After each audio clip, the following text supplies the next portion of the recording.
नमस्कार, मैं अमर उजाला से अर्जुन रिछारिया। आज हम इंदौर में हैं। अपनी खास पहचान के लिए इंदौर दुनिया भर में जाना जाता है। बात यहाँ के खान पान की हो, संस्कृति की हो, सभ्यता की हो, इतिहास की हो, स्टार्टअप की हो, टेक्नोलॉजी की हो या फिर यहाँ के पहनावे की हो, अपनी हर खास बात के कारण इंदौर ने पूरी दुनिया में विशेष पहचान बनाई है।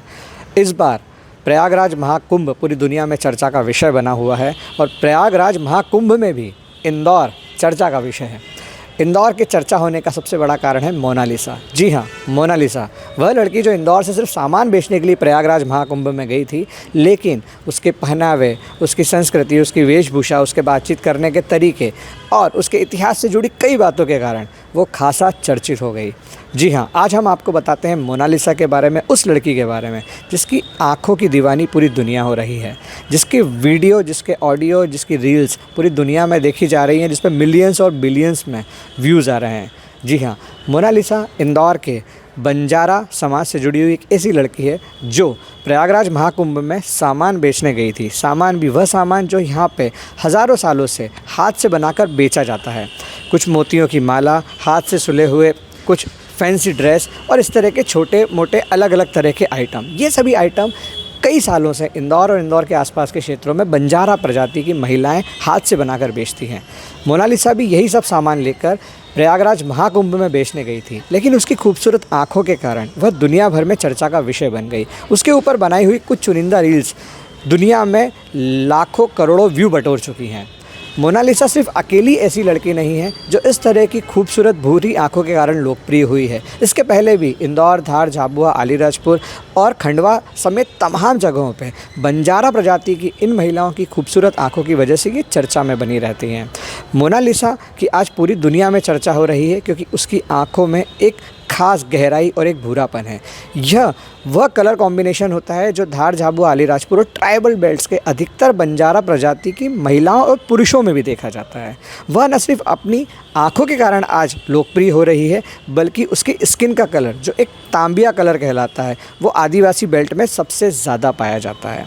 मोनालिसा के चर्चा में आने का सबसे बड़ा कारण यह है कि वे 50, 60, 100 रुपये या 10 रुपये में मालाएं बेचने वाली एक ऐसी लड़की थी जो अपनी आजीविका भी बड़ी मुश्किल से चला पा रही थी, लेकिन सिर्फ उसकी कुछ रील्स बनी और वो रील्स मिलियंस में व्यू पाने लगी। आज वो इसलिए चर्चा में है क्योंकि वो एक सेलिब्रिटी के बराबर मानी जाने लगी है। दूसरी तरफ ऐसा ही एक और नाम है हर्षा रिछारिया का। भोपाल की हर्षा रिछारिया जो पहले मॉडल थी, जिन्होंने एंकरिंग करी, उनके इंस्टाग्राम, फेसबुक पर भी कई फॉलोअर्स थे, लेकिन जब वो प्रयागराज महाकुंभ में पहुंची तो वो चर्चा का विषय बन गई।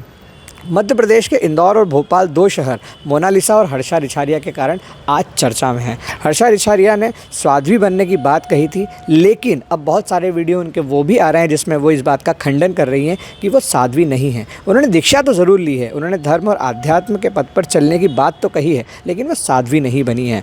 हर्षा रिछारिया अपनी खूबसूरती के कारण चर्चा में है और दूसरा पहलू ये भी है कि वो धर्म और आध्यात्म से जुड़ी हुई हैं और पूरी तरह से मीडिया और सोशल मीडिया उनको कवर कर रहा है।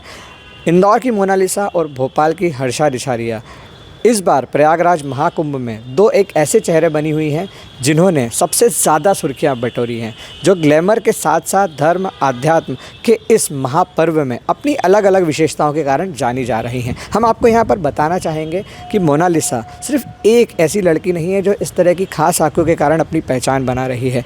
अगर इंदौर, धार, झाबुआ, अलीराजपुर, खंडवा, खरगोन इन जिलों की बात करें तो यहाँ पर ट्राइबल बेल्ट्स की अधिकतर लड़कियाँ इसी तरह की खूबसूरत आँखों वाली होती हैं। इसके पहले भी भगोरिया जैसे महापर्व में दुनिया भर के फोटोग्राफर्स ने इस तरह की खूबसूरत लड़कियों और महिलाओं की इन गहरी भूरी आंखों की फ़ोटोशूट किए, वीडियो बनाए और ये फ़ोटो और वीडियो शूट पूरी दुनिया में खासे लोकप्रिय रहे। मैं अमर उजाला से अर्जुन रिछारिया।